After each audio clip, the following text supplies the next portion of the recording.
people, when they have a lot, they kind of hit that point where they stop enjoying what they have, and they stop having fulfillment from gain. So we learn what life should be about, and that it's not about those things. Welcome back to Happiness in Progress. I'm your host, Danielle Craig. I'm an Emmy Award-winning journalist who left my job as a morning TV news anchor to become a podcast host. My goal here is to find joy and help you find that joy in your everyday life. Here you will find interviews with experts in their fields and stories from the most resilient people I know. This podcast is brought to you by the Mail Tribune. The Mail Tribune has several podcasts. You can find them at mailtribune.com. Before we get to today's guest, I want to give you a coupon code for $50 off the Happiness in Progress live event. It comes up in 2 weeks from now. There are limited tickets. The coupon code for general admission is 50 off 1. 50 off 1. Let's get to today's guest, David Ghiyam. He is a course teacher for Kabbalah One based on the ancient wisdom of Kabbalah. He has offered tens of thousands of hours of spiritual coaching to everyone, including celebrities and Fortune 500 CEOs. David was a teenager when he earned his first $1 million, and because of this financial aptitude, his family introduced him to a life of spirituality. In our conversation, he talks about walking away from the money to lead that life of spirituality. He explains what Kabbalah is, how it fits in with religion, how it can calm the chaos in life, and one of my favorite parts of this is Kabbalah's explanation of our lives to personally transform. I love the idea about how people in our lives are there because they're meant to help us grow and transform. There's a lot here, so let's jump in.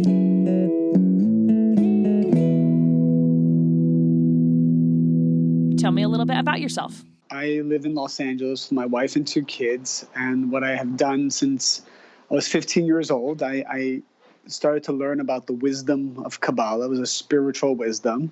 It was an interesting time in my life. I had embarked on several different paths to making a lot of money for someone my age, and some people who loved me were worried that that level of responsibility might be too much without some spiritual structure. Came to my first class of Kabbalah One. It changed my life. By the time I was 19 years old, I graduated from college a little early, and I devoted my life to become a full-time volunteer to teach and spread Kabbalah in the world, because I saw just how powerful it was for me and how powerful it was for everyone that I interacted with. Mm-hmm. Kabbalah is simply universal spiritual wisdom that gives you a system of how to make decisions in life. I want to go back to that responsibility as a 15-year-old. Yeah. You were a millionaire as a 15-year-old. Is that right? Yes, that's correct. How in the world did that happen? I just was ambitious, and I took a little bit of money from, I convinced my parents to kind of create an investment fund, and so many different things I did. And it was back in a time where a lot of people were making money, so I don't attribute it just to myself.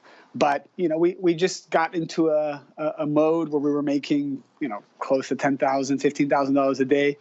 And then I started to do other stuff in sales, and I was doing a lot of things. And it was working. And it was working nicely. And I just thought, that's going to last forever. What did I know? I never crashed and burned.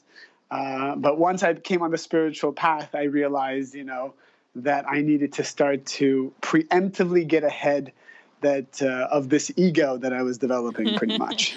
Well, I can't imagine the ego you must have been developing as a 15-year-old being able to accomplish this. Right.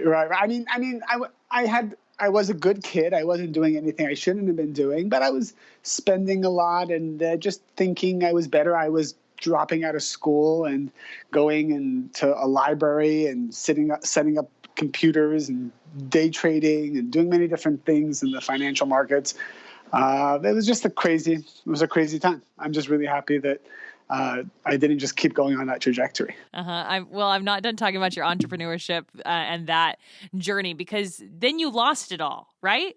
I did hit the roller coaster, lost it, made it, lost it. And then by the time I just realized, because I was also starting to teach, I was 17, 18 years old, and I was actually teaching spirituality to people who were 2, 3, 4 times my age. And even though I didn't have the life experience that they had, this wisdom was so powerful that they were listening to me. And I got to live vicariously through the lives of a lot of people. And I started to see what actually was meaningful and wasn't. I was getting these 40, 50, sometimes older, successful people coming to me telling me how they would have done it all differently had they looked back. They would have followed their passions differently. They would have made decisions differently. And so I graduated from UCLA when I was 19, and I said, you know what?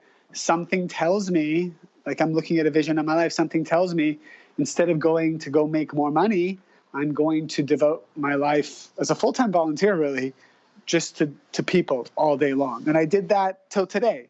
I did enter the business world again when I was 29 years old, just because practically I got married and we needed to create something. So I used Kabbalah also to build a company that's doing fairly well, but in a whole different sector.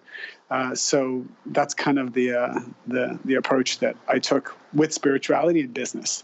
So you kind of walked away from all of that money you were making. That was a choice you made. Yeah, completely walked away from it.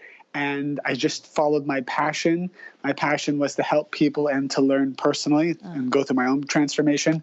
From 6 a.m. till probably 11 o'clock at night, that's all I did. I met people one-on-one for personal spiritual coaching, and at night I would teach classes.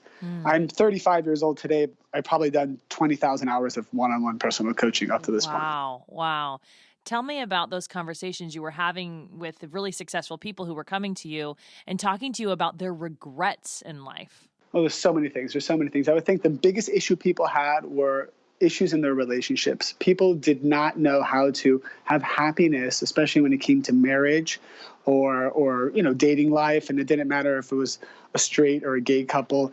They always had challenges because when the honeymoon period was over, they didn't know really how to cultivate love, happiness, and joy in their relationship. So this was probably the most talked about topic for people. And what we learned is actually through Kabbalah, the true purpose of a relationship, the true purpose of their role in this relationship.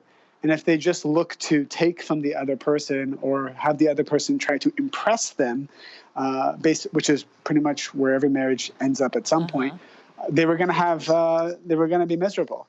So with Kabbalah, they learned how to live every day in a spiritual way and how to build that marriage. And so it became an exciting game after that versus something that just kept fading away. And then most people look for energy elsewhere outside the relationship. So that was probably the hottest topic that till today comes up. Probably another topic that comes up in my one-on-one sessions with people is especially people when they have a lot, they kind of hit that point where they stop enjoying what they have. And they stop having fulfillment from gain. So we learn what life should be about, and that it's not about those things. Gosh, I have so many concepts running to my mind. It's like trying to teach 10 years of Kabbalah in 10 minutes. Right. But I'm trying to give you a practical nugget. We'll talk about both of these topics. So let's go to marriage, relationships. Because I think a lot of us get stuck in, what are you going to do to impress me? And you're not serving me right now, so this isn't working out for me. What is the practical tip that we can take into our relationships that will bring that joy and that happiness and that spirituality to the relationship? Excellent. So person comes to me, let's say it's their first day starting to study Kabbalah, and then I ask them, what do you want? And let's say someone's looking for love, right? Looking for a soulmate is the term that they use. Mm-hmm. So the first thing I'll tell them is, according to what we learn in Kabbalah, we learn that every soul comes to this world with a specific mission, and that mission is to transform the negativity that this soul brought to this world. So every soul kind of brings spiritual baggage.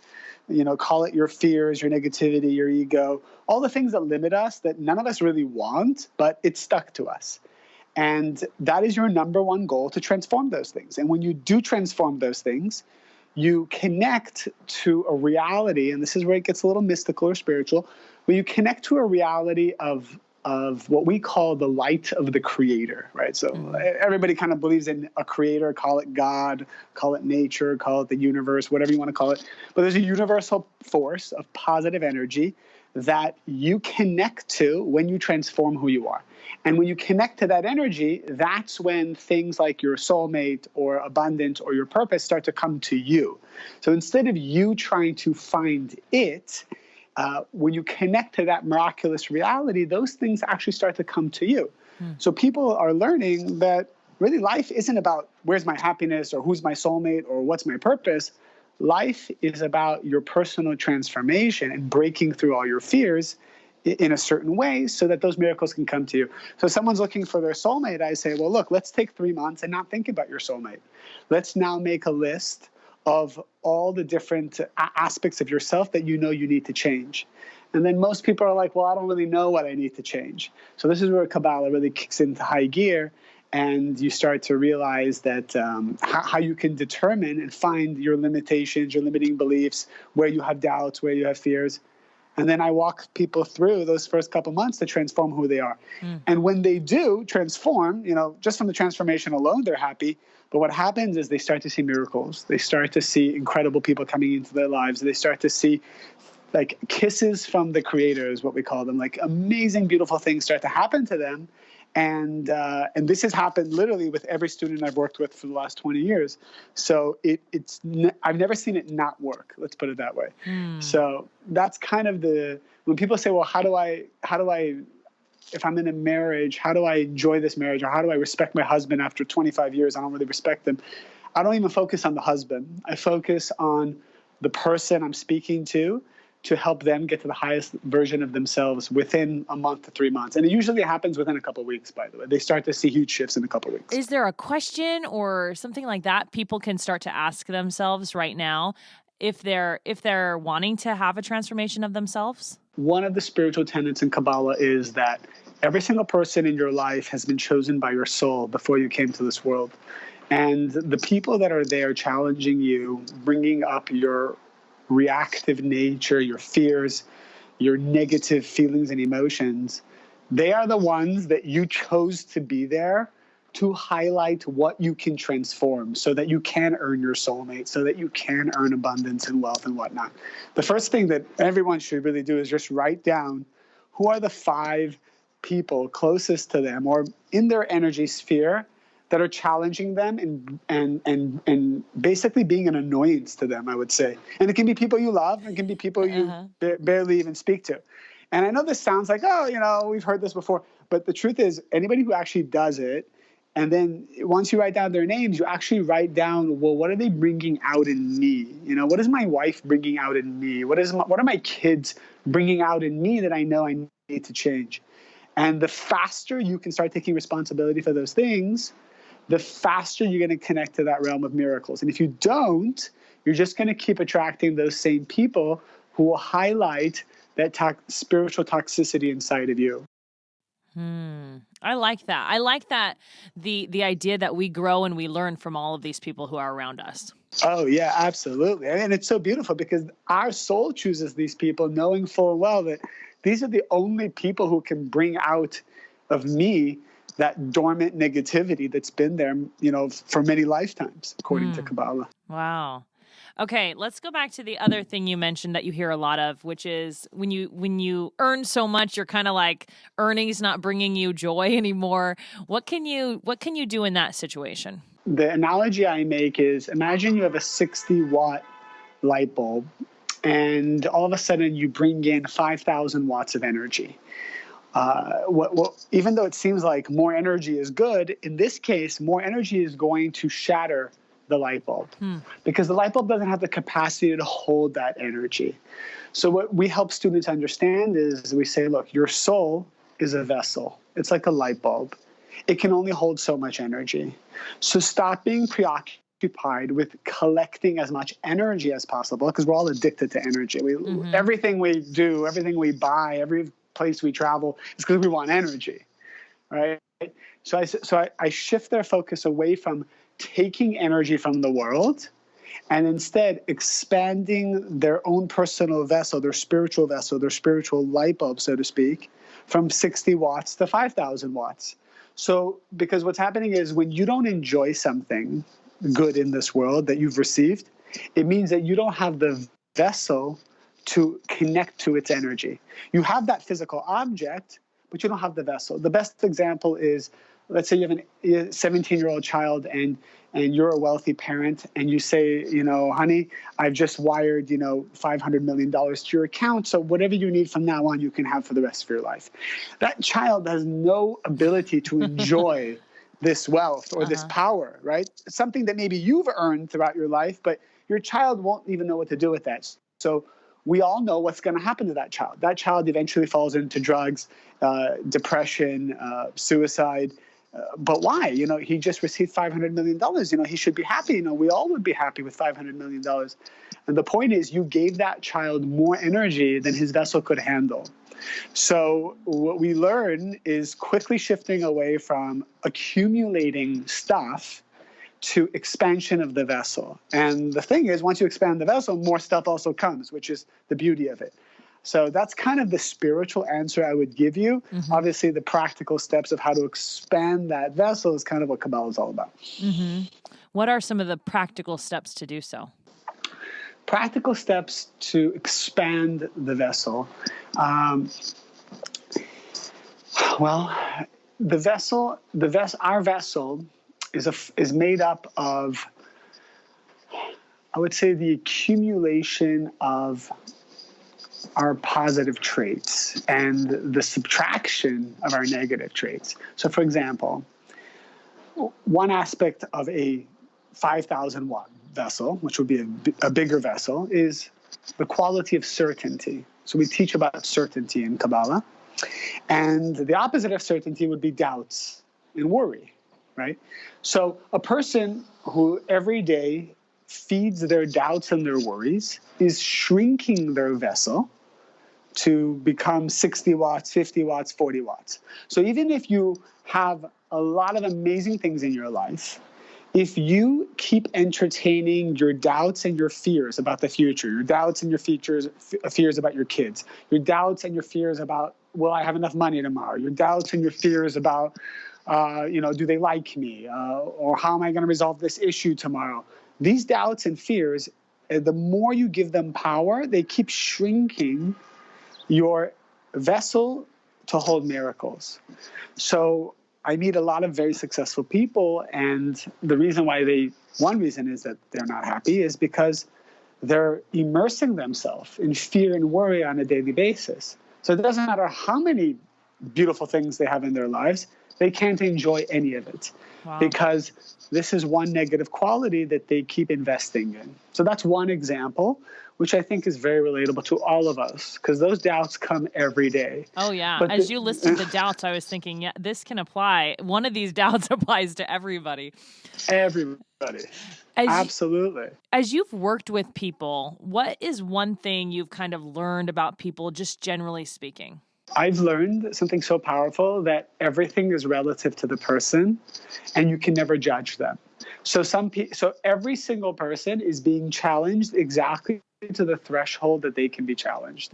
And they may think that they have the worst thing in their lives, but for them, it is the worst thing. And if I look at somebody else, and it may look like their problem is not nearly as bad as the first guy's, but to them, it is the biggest problem in the world. Mm-hmm. So I've learned not to talk to people through my point of reference, but to delete what I think and what I feel, and to really just enter their reality, which is something that I share with everyone. Like, for example, if you're talking to your children or you're talking to your spouse, most men talk to women the way men want to be spoken to. And most women talk to men the way women want to be spoken to.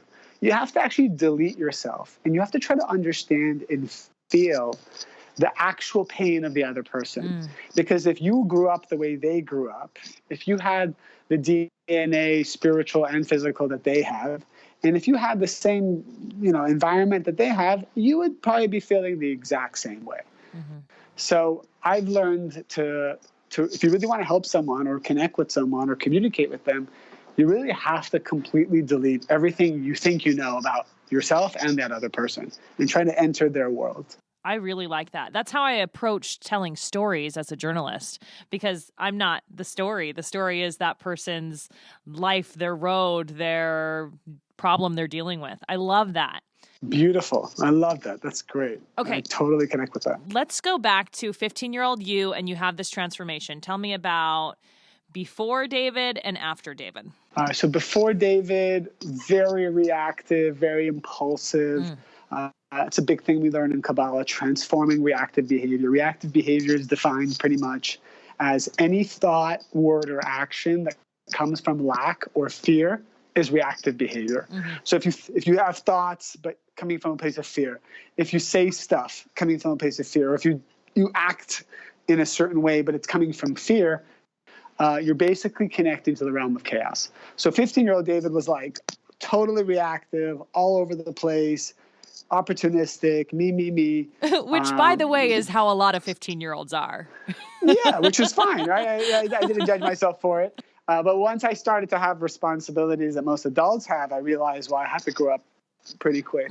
So once I learned Kabbalah, I learned, how to spiritually assess the situation, how life wasn't just about, accumulating wealth, but I still wanted wealth, right? Because Kabbalah says you can have everything, but it's how you receive it is the issue. And so what I did is I started to really think differently. I started to mature very quickly. I started to look at my peers who were making a lot of mistakes and learning how I realized why they were mistakes and what kind of consequences they would have in the future. And that's what Kabbalah gave me. If I didn't have Kabbalah, I would have just thought I'm invincible and I can do whatever I want and probably had to pay the price later and learn.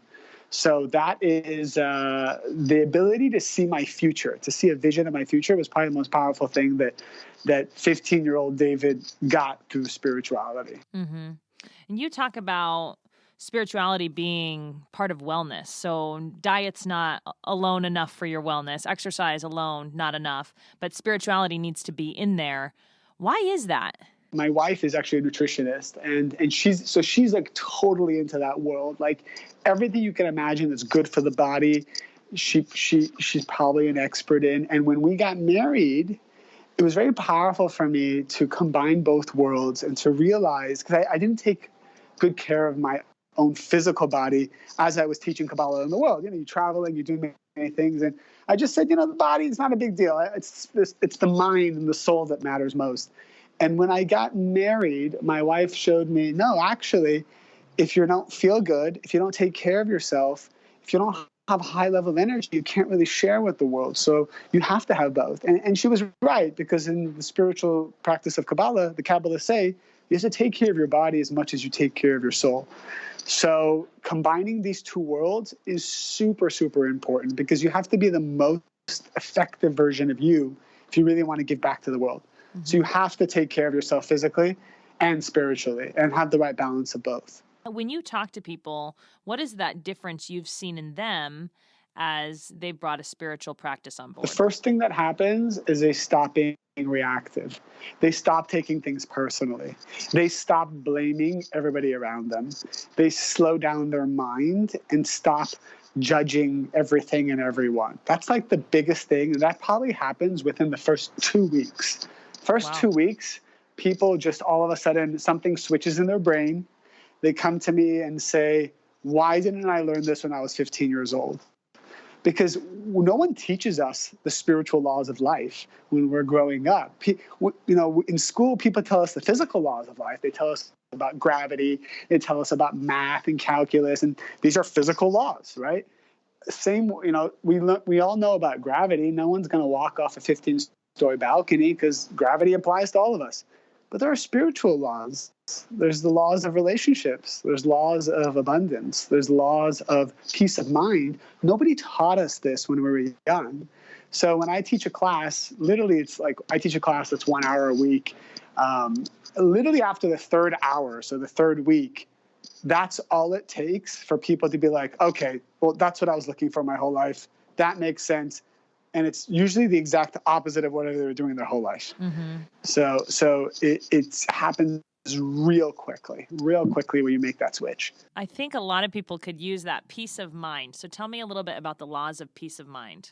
peace of mind is the most valuable quality that a person can achieve.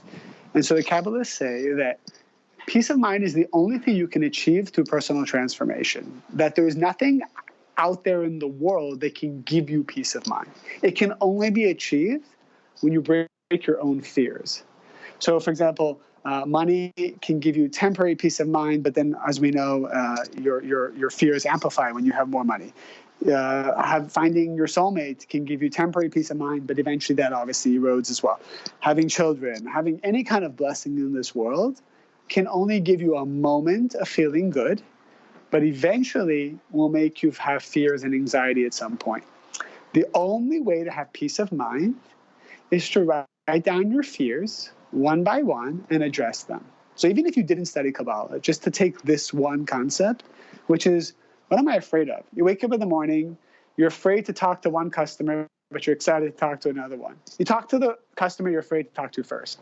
You're afraid to, open up about something with someone you love. You address those fears as they come, and you do not shelve those fears. That is the only way to have peace of mind. It's to overcome your fears. It's the only way. There's nothing else in the world that can give you peace of mind besides that. Facing your fears, and that's hard. It's easier said on a podcast, but when that addiction comes, it's very hard to turn to just shift it around and do the opposite. Very, very hard. Mm-hmm. What have you found about people and their limiting beliefs? What have you learned about that? One of the things that we identify very quickly is that we all have limiting beliefs, and they definitely stem from experiences we've had as a child.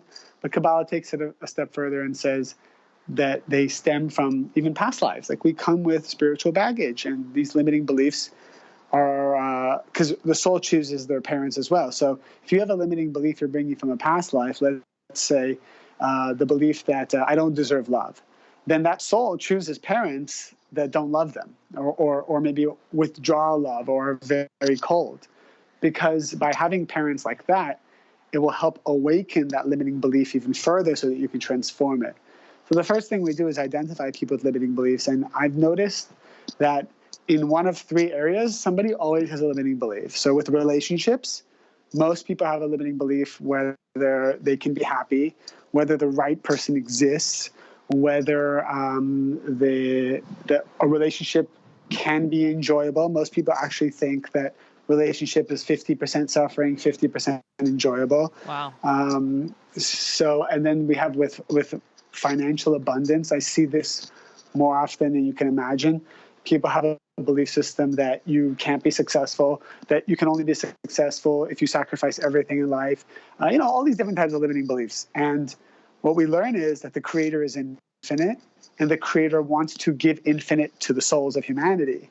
So whatever you think you're allowed to receive or not allowed to receive is nonsense. Creator wants to give you infinite.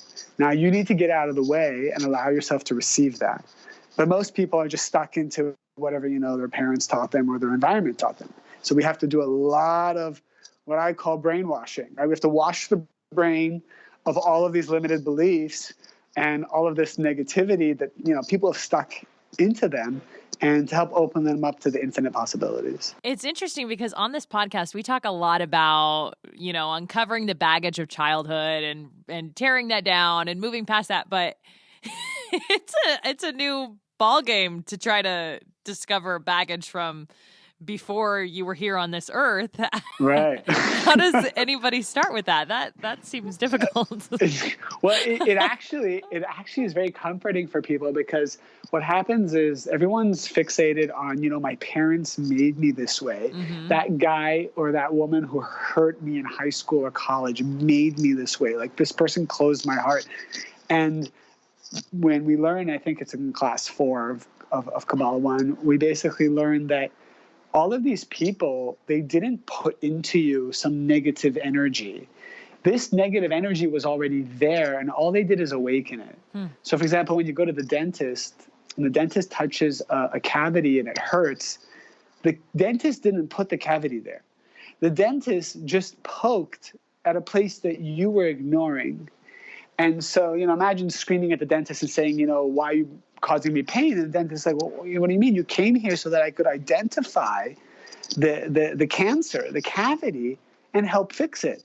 And you say, no, stop touching my infected tooth. I'm going to another dentist that will treat me much nicer and not cause me pain. So it's kind of ridiculous when you think that way.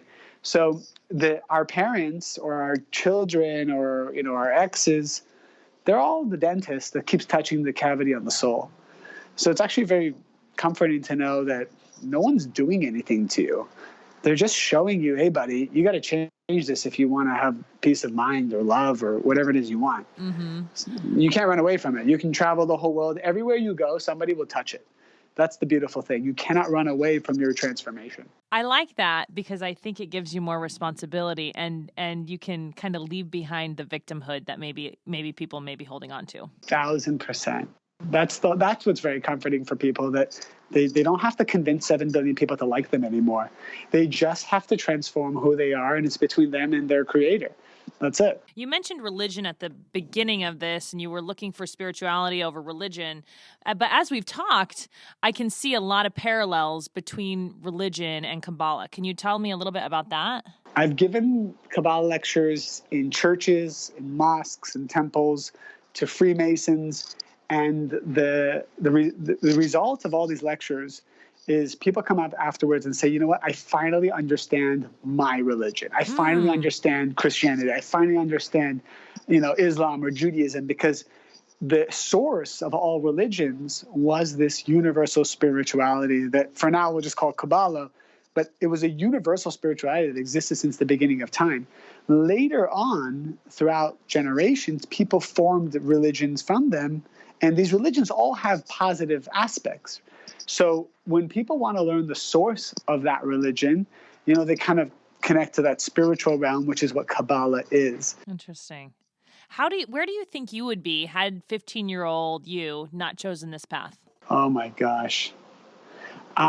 Because I was highly ambitious and highly opportunistic, let's say, I probably would have achieved success, lost it many times, and never been satisfied with anything. I would not have had the ability to create what I call the vessel for happiness. I would have just been chasing energy and never really focused on building myself. And it's a very scary thought. I think about it all the time. My parents always say how they were so scared of me as a child, like that I would live a life that would be meaningless. I would have a lot, but meaningless. And now I feel I have both, right? So I feel like Kabbalah's allowed me to have a life where I have success in both worlds. I think so many people struggle with that because there's maybe it's even just the culture we live in of more. Oh, yeah. I would tell people, here's something else, and it's so beautiful. I just talked about it in another radio show. The creator has carved out a certain amount of success for you. So let's say, for example, I don't know, let's give a number. Let's say you're meant to make $1 million. That $1 million is what the creator has carved out for you. And if you make that million, you will be the happiest person in the world. So that means that if you make 2 million, you'll have chaos. And if you make anything less than 1 million, you'll have chaos. You have to strive to receive what is yours. People strive to receive everything that belongs to everyone. And that's where they get themselves in trouble. You actually have something that belongs to you. That's what you should be desiring. That's what you should be working for. That's what you should be praying for. Stop trying to take everything, because that's what's going to make you miserable. And if you go under what's meant for you, you're also not going to feel fulfilled. So this is something that I teach successful businessmen who, for them, nothing is ever enough. And I say, stop chasing that. You have a track record that shows that you're not happy for 40 years. Why are you still following the same formula? And so we help them understand spiritually that there's a certain amount of everything that the Creator has already set aside for them that they should crave only to connect to that, which is still everything. It's a lot. What about the scarcity mindset on the other side of this? Can somebody be listening to this and be like, well, I guess there's nothing for me? So we learn that if you desire something, it means that the Creator has created it for you, causing you to desire it. So if someone says, I want my soulmate, but I think it's never going to happen, it's impossible, because if you desire a soulmate, It means your soulmate is somewhere in the world causing you to desire him or her. So if someone's listening to this and they're not necessarily spiritual, maybe they're not religious, maybe they are a member of a religion, what is the first step they can take if they like a lot of your ideas? What is a step they can take to kind of get rid of that negativity that you're talking about, that consciousness of negativity? Something that I've given to very successful people, I just gave this homework to 30 executive coaches who wanted to incorporate a little bit more spirituality to their executive coaching practice. And I basically said that the most powerful thing you have is your desire. Your desire is basically the only thing you have control over in this world. And I said that one of the things that you should do is you should talk to the creator that's within you, or the creator that, however you want to look at it, whether it's inside of you, above you, around you, just this positive spiritual force that we all believe in. We all believe in some positive energy that exists out there in the world. And I would say just talk in your own language, any way you want, and ask to be shown what your purpose is. Ask to be shown what you are meant to do. Just to ask. You can ask verbally, in your mind, but what you're doing is you're taking your essence, which is your desire, and you're opening it up to this energy that's in the world. And what happens is people's lives immediately start to shift. You start to bring this energy in, and the energy starts to guide you. You start to be shown the relationships that you're meant to have or not meant to have. You start to be shown the aspects of yourself that you probably need to change. Things start to move very quickly. So that's what I tell people, even if you don't have a spiritual practice or you don't have anything formal, you have the power of your own internal consciousness and your own internal desire. So you can start having a dialogue with the universe and saying, show me what I'm meant to do in any area of life. You can ask for anything and you will be shown. You will be shown. I want to go back to religion for a minute because my question that I wrote down was, who is Kabbalah for? But I want to ask instead, can this practice, the spirituality practice, coexist with religion for one person? It helps kind of bring everybody to a central point, a balancing point of understanding how the world works. So what I can promise people of any religious faith is that you will love your faith and understand your faith more, just after a couple lessons. Mm-hmm. There was something you mentioned. You were talking about what you would bring to, let me remember, because I don't want to, this is a question that popped up in my head as you were talking. It was, I think you were talking about when you have really successful business people come to you and they've earned and they've earned and they've earned, and you say, this isn't working for you, obviously, let's tap into spirituality. What is the difference you see in those people when they do that? They start to have peace of mind, and the people around them start to say amazing things about them. So that's kind of one of my gauges if someone is doing well. Let's say it's a man I'm talking to. I eventually invite the wife into my office and I ask her to give me a report. I talk to the kids. I ask them to give me a report. I talk to friends, and what they usually say is, we don't recognize this person anymore. Wow. This person is positive. They're happy. They're not pessimistic. They have a happy, which is kind of what I read about you. I read on some of the stuff that you wrote. They have a happy outlook on life. They're not putting people, they're not passive aggressive anymore, not putting people down. That's usually the first thing that happens within the first month or two. Does this transformation of the spirit and the soul, does it parallel with the life transformation? Do you see them leave a job or change what they're doing? Is that something that happens? Oh yeah, that does happen. If it's toxic, it happens right away. So if something's been toxic, but they've been addicted to it, like you're in a relationship that you shouldn't be in for a long time, or a job you shouldn't be in for a long time, right away they have the courage, the certainty, and the vision of how to move on from it. People that you've worked with, have you ever seen a spirituality relapse where they come back and they're like, wait, I want. What I've seen the most is people have this high for the first 6 months because they start to tackle all the low-hanging fruit of stuff that should have been dealt with for the last 10, 20 years. So they start to just change all the low-hanging stuff that they've always wanted to get rid of but just never knew how to. And they have all this amazing high, to the point where like it's kind of scary. Like yeah, they're telling everybody, and I tell people, just relax, just focus on yourself for now. What happens at some point is you go to the next layer of stuff, that next layer of spiritual gunk that's been stuck to your soul, and it gets a little more challenging, right? So you start to have to deal with issues that maybe you're not that excited to deal with, but you need to deal with. So people sometimes, have a challenge there, and they need a little extra guidance to push through it. But I've also seen people who get results too quickly. They tend to think, oh, I'm good now, I'm spiritual, I'm invincible. And they kind of just like go out to the world. And what happens is they forget about the spiritual structure that they had before that led them to that. Mm-hmm. So then they relapse and they fall back into chaos sometimes. So my teacher, one of the most powerful things she told me is the miracles you see today is from the spiritual work you did 6 months ago.